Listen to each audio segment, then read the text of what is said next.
thank you for coming out on this snowy, cold night to hear our talk. It's my pleasure to be here. The title of our talk is Insights into Communication Through Experiences with Autism. Communication is my favorite topic of conversation. Having been a hairstylist for 37 years, I've done a lot of communicating. Sometimes I feel like I get paid to socialize all day, and I really love that.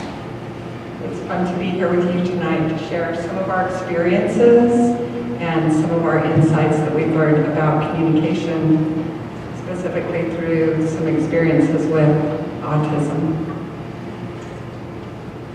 I'm going to talk about 4 important skills that help create clear communication. Details, honesty, directness, and extra time. And I'm going to introduce what I call the AAA tools to successful communication: awareness, assessment, and action. And I've written some of these tools down on a handout over on the table, so if you guys would like to pick one up afterwards, it's probably not out there yet, but it will be. I'm going to share some personal stories with you tonight to show how using these tools can make a big difference with your communication. In communicating more clearly, more effectively, and producing richer and more rewarding relationships. Through my stories, I'll show examples of communication methods that I learned in childhood that served me for a while, but after a while, especially into adulthood, I realized that they weren't serving me as well anymore. I learned the importance of using clear communication tools primarily as a result of my interactions with Heather and Logan, who are now in their 30s and were just diagnosed with autism about 7 years ago. So I was learning communication skills from Heather and Logan before we even knew they had autism. My awareness of the importance of clear communication began in my late 20s after participating in a personal growth seminar. And I read a lot of personal growth books about having more successful relationships, which usually included a lot about communication. I implemented what I learned, and I used the skills that I learned when I was raising Heather and Logan. Then in 2004, at the age of 27, Heather was diagnosed with autism.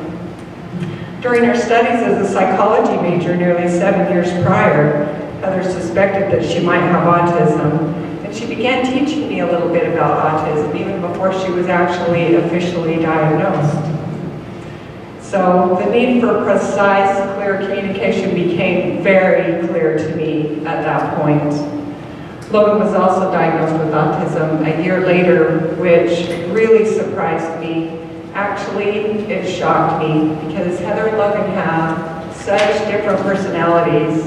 I was real surprised when he too was diagnosed on the autism spectrum. So the more I learned about communication and the barriers that it creates, the more I understood Heather and Logan, and the more I realized I needed to learn about communication. Learning more about autism gave me an understanding of the importance of communicating more honestly and more directly, and being aware of what my expectations and assumptions were. Each time I experienced weaknesses in my communication and witnessed misunderstandings between myself and other people, my passion to learn better skills heightened. In hindsight, I realized that as a single mother of 2 children with multiple disabilities, there was actually a need for some specialized communication as well. This shed a lot of light on some of the communication challenges I had with both Heather and Logan. In the autism community, the term neurotypical refers to people who don't have autism, like me and a lot of you. So we're considered neurotypicals. So I'm going to refer to people without autism as neurotypicals in my talk tonight. In the neurotypical people, they instinctually learn some of the nonverbal communications with facial expressions and nonverbal body language, and they don't need to be directly taught. Actually, yeah, so the neurotypicals don't need to be directly taught because we learn it instinctively. However, people with autism, most people with autism don't learn it instinctually, so they actually need to be taught what it means. For example, they don't know when someone with autism sees a facial expression, they might not realize that you're angry or sad or tired. And most neurotypicals realize what those facial expressions mean. There's distinctive gaps in communication, not only with neurotypicals and people with autism, but with all people. And a lot of the gaps are caused by uncommunicated expectations and assumptions. They can be bridged by 4 clear communication skills. 1, communicate more details. 2, speak more honestly. 3, be more direct. And 4, allow time for the other person to process the information. When these skills are learned and applied, effective, powerful communication can be achieved. One can expect to realize 4 life advantages with clear communication: self-empowerment, accurate perspectives, realistic expectations, and richer relationships. I'll talk about each one. First, self-empowerment. By learning what and how to ask for something, we gain the knowledge that we can influence each other's feelings and actions to create desired results that may enhance and further our life. 2, accurate perspectives about what is inside of each of us and each other that we can't see or perceive, giving us more information about how to interact with each other. Having this important information helps us choose appropriate feelings, comments, and actions. 3, realistic expectations, resulting from having more complete information about ourselves and the other person, the situation, and what we're capable of. And 4, richer relationships develop when changing our emotions and our behaviors from unwanted to wanted, making working together go more smoothly. I enjoy experiencing all 4 of these life advantages as a result of applying the communication skills that I've learned. Now I'll give you a little bit of my personal history through telling a few stories. This will introduce some communication methods I learned in childhood, and I'll show you how they worked for a while, but stopped working later. I'll also show some side effects which resulted both before and after I modified, eliminated, or replaced these methods in adulthood.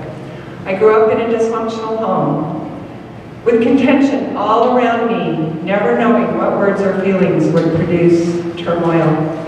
I learned it wasn't safe to show people how I really felt. I developed a communication method which helped me avoid some of the suffering I witnessed other people in my family experiencing.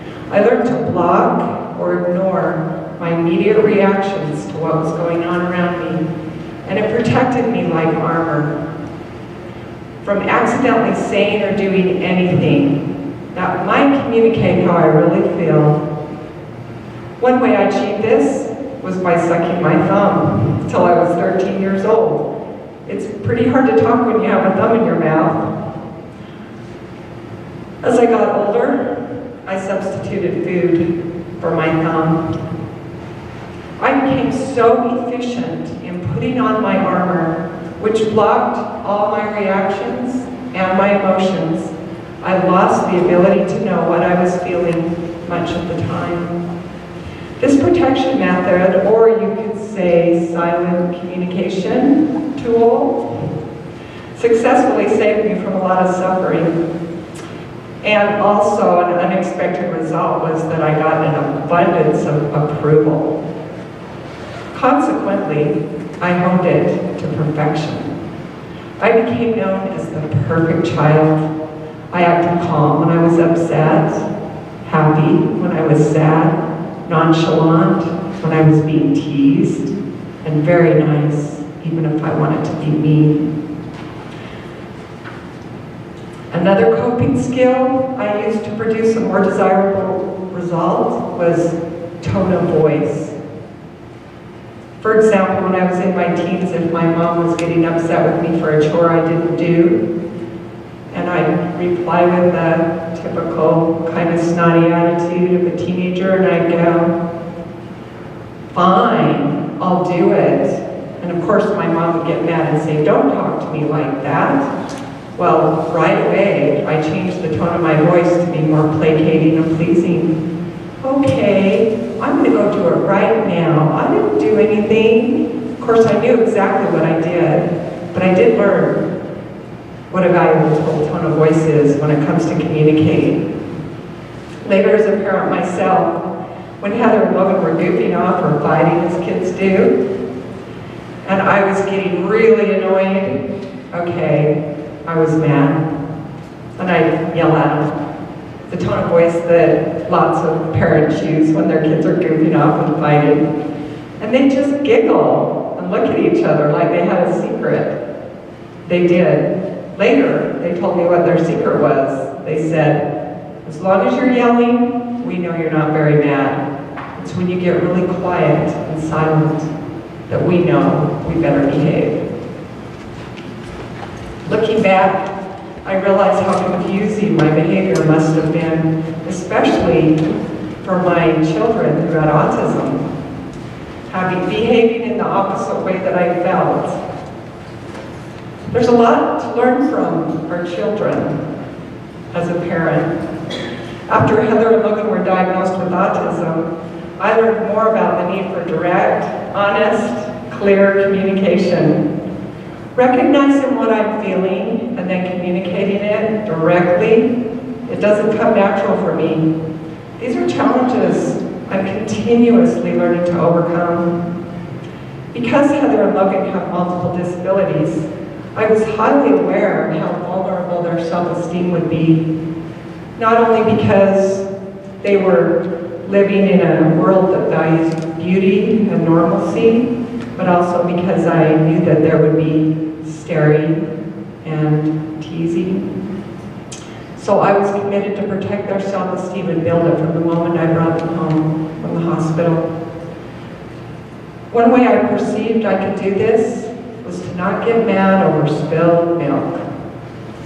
Having developed an incredible talent for creating armor that not only blocked my instant reactions, but silenced my communication of honest feelings the very moment that I was feeling them, actually helped me do this rather successfully. Communicating more honestly still doesn't come easily. I wasn't honest with myself. That makes it pretty hard to communicate honestly when you're not honest with yourself. By constantly silencing and stuffing my feelings as a child and into adulthood, I battled the eating disorder bulimia in my late 20s. With therapy and support groups, I won the battle over 30 years ago.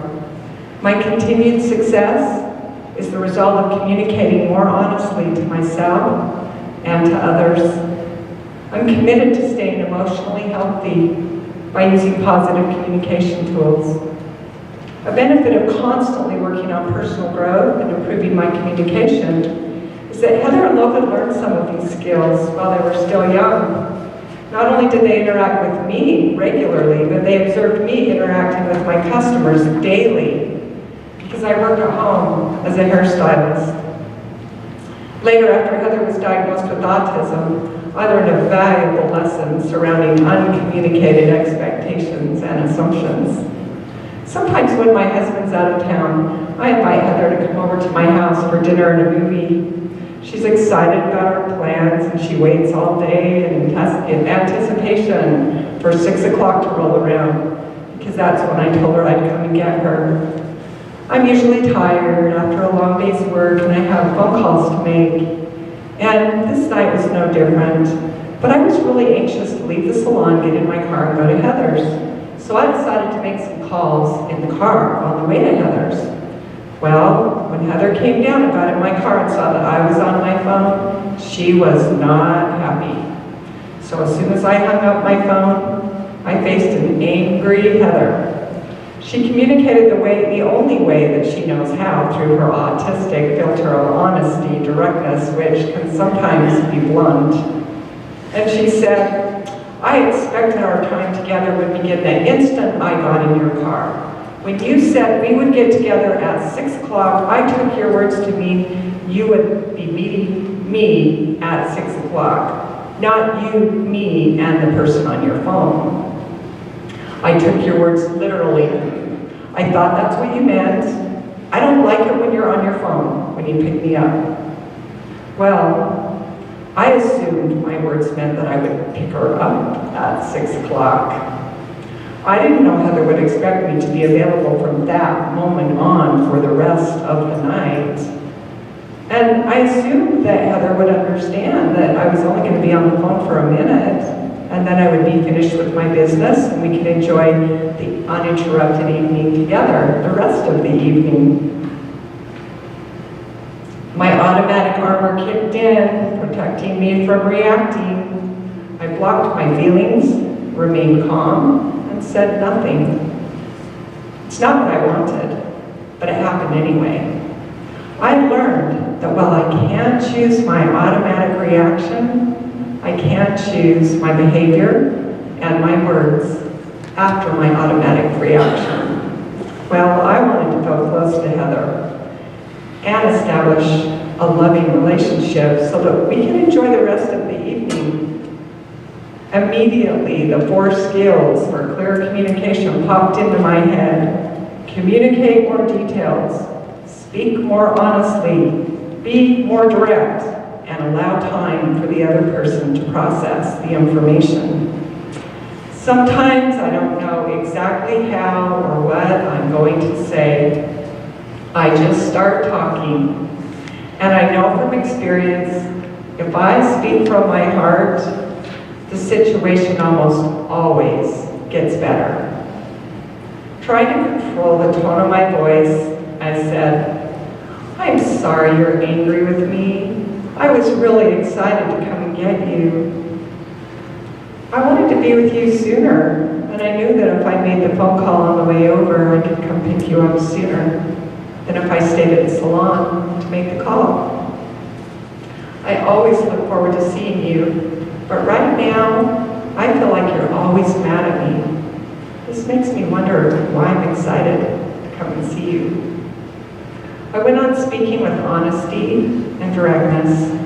I said, sometimes I have return calls to make, and I'm going to make them to complete my day so that we can have the rest of the evening uninterrupted.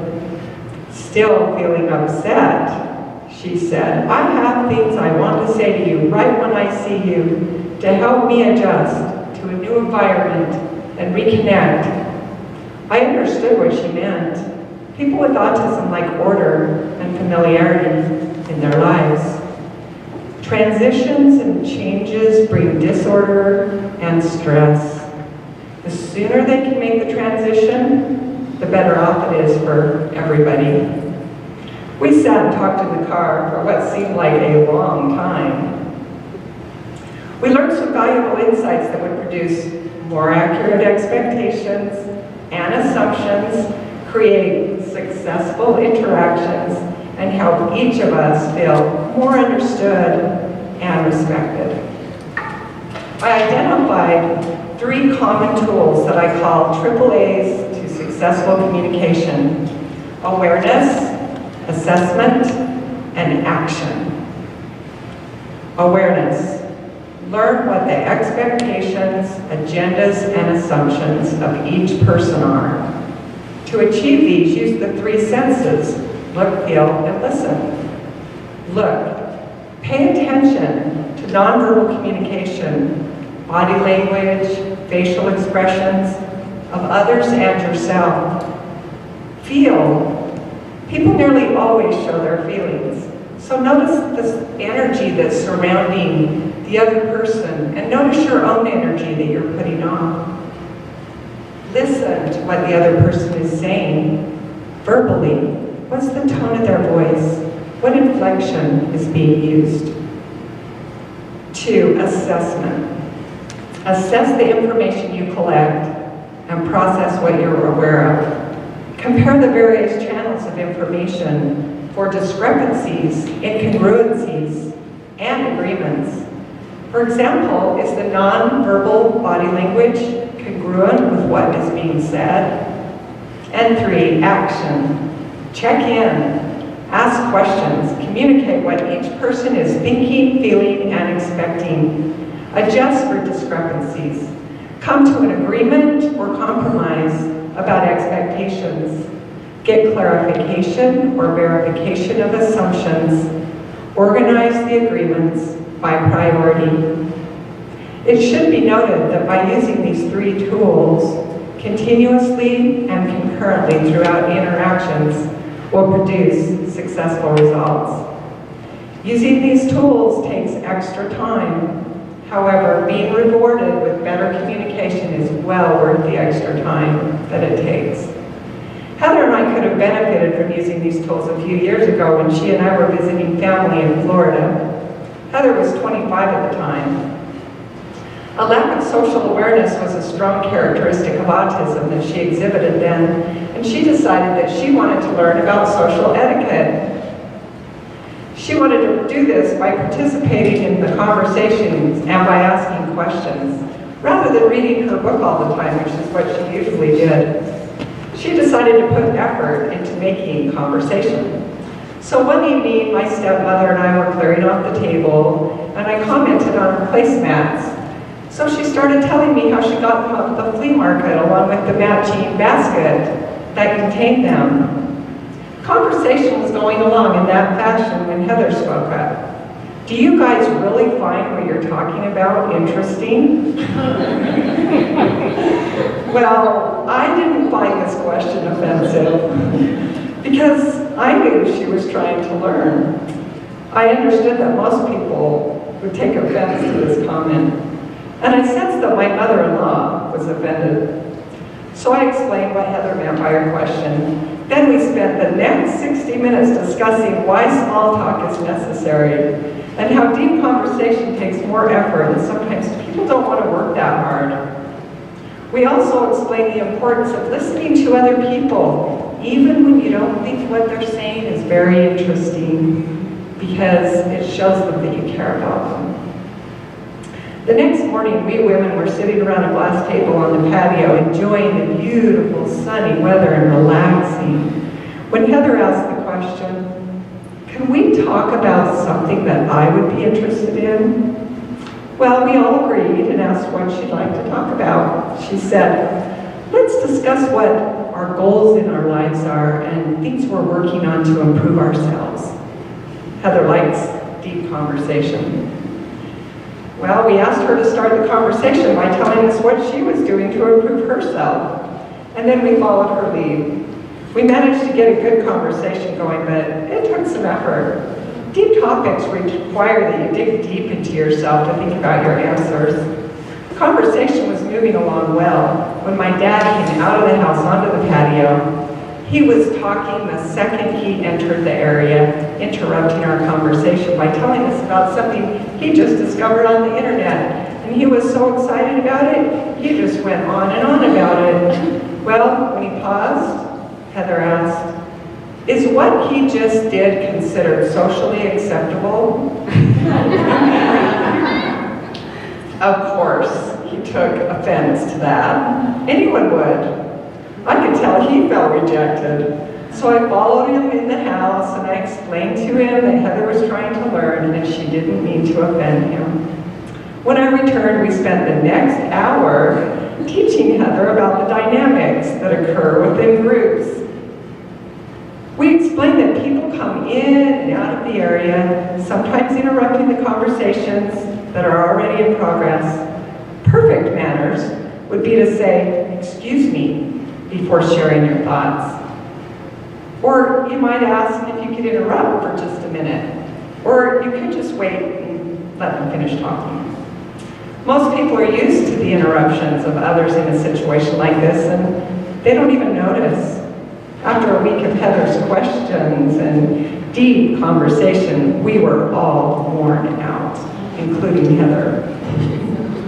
Certainly checking in with my family members and communicating more about the characteristics of Heather's autism and our goals of teaching Heather more social skills could have helped the experience go a lot more smoothly. I feel fortunate to have learned the importance of checking in, both with myself to find out what my expectations, assumptions, and agendas are before meeting with other people, and second, what theirs are. Communicating what I'm feeling and thinking still doesn't come easily for me. My automatic reaction of putting on my armor to shut off my emotions still seems to be my default mode, especially when I'm tired or frustrated or upset. Logan was a key person in showing me the effects that wearing my armor to shut off my emotions was having on him, and later I realized other people too. Logan and I like golfing together, especially when we're golfing well.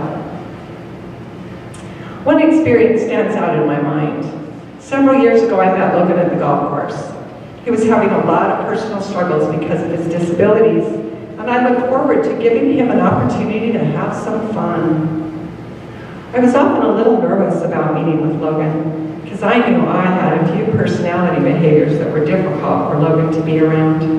I felt sad when he was acting frustrated and irritated with me because I desired approval from Logan, and I didn't want to get mad at him, and I didn't want him to be mad at me. So I wanted to behave perfectly. I unconsciously put on my armor to help me tune out all my automatic reactions and feelings so I wouldn't bother Logan. This happened before I even arrived at the golf course. We both arrived in the parking lot at the same time. When I saw Logan's car, I experienced a moment of excitement. I watched him park, get out of his car, get his golf clubs. I felt so much love for him. But by the time I got out of my car, I didn't realize that my armor was firmly in place.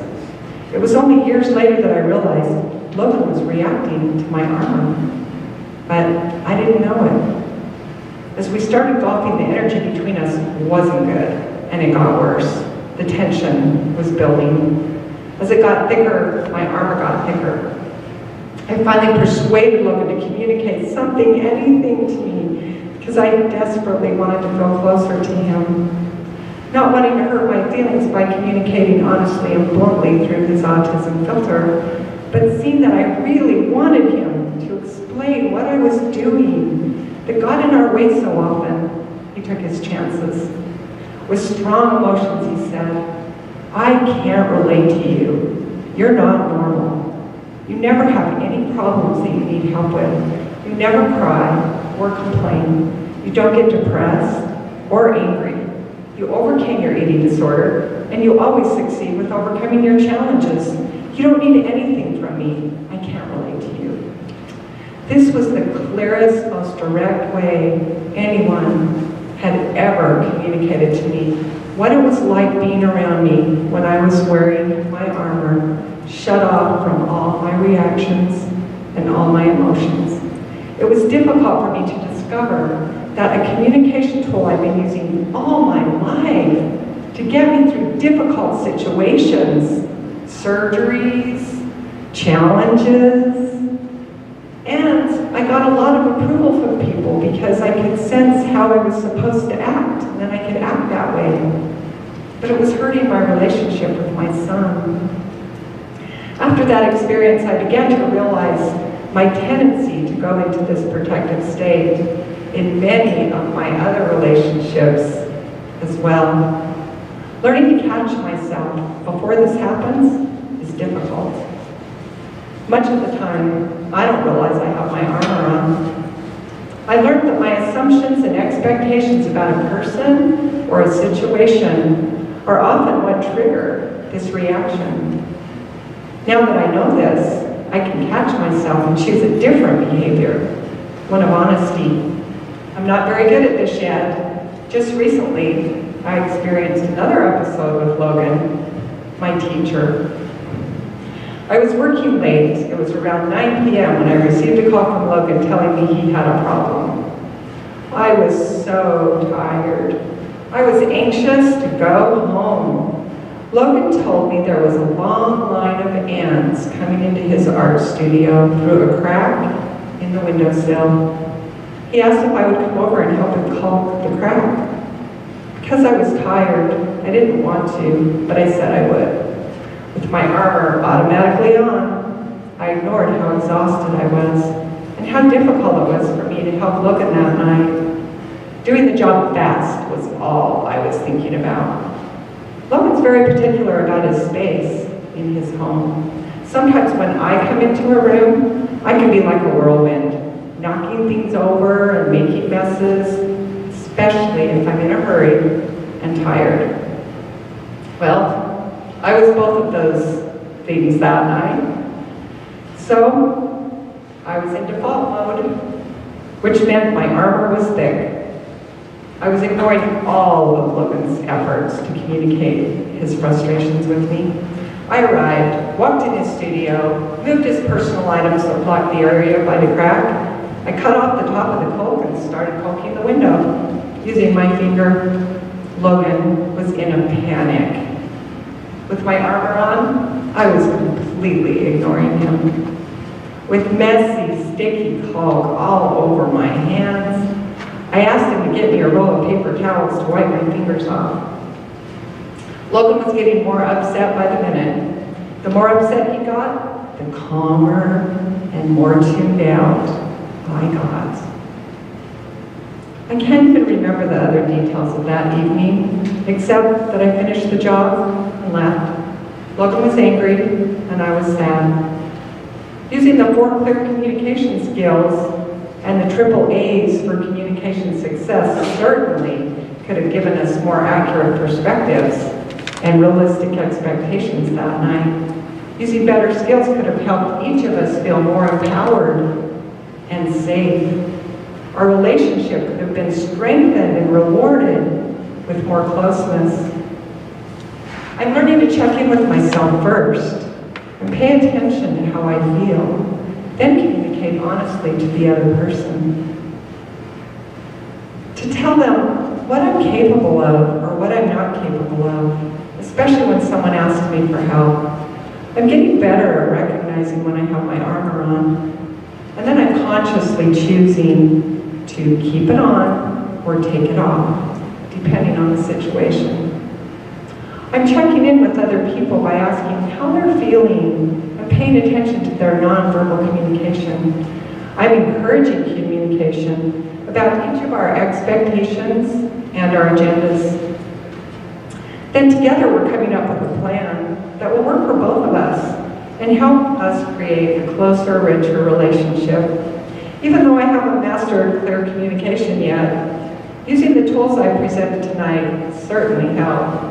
In conclusion, through sharing some of my personal history and interactions with my children, I've shown examples of good and bad communications tools. I've shown that while some tools worked for a while, they produced unwanted or undesirable side effects. So they needed to be modified, eliminated, or replaced.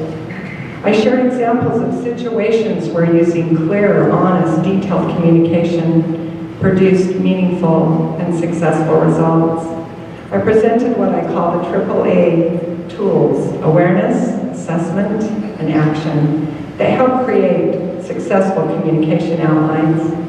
And finally, I presented the 4 life advantages: self-empowerment, accurate perspectives, realistic expectations, and richer relationships that can come from using the AAA tools. As anything worthwhile, making changes or implementing new skills takes work, conscious effort, and persistence. To enrich your life and create more rewarding relationships, pay attention to your communication skills, adjust them as needed, season to taste, and sprinkle with love. The benefits will be well worth it.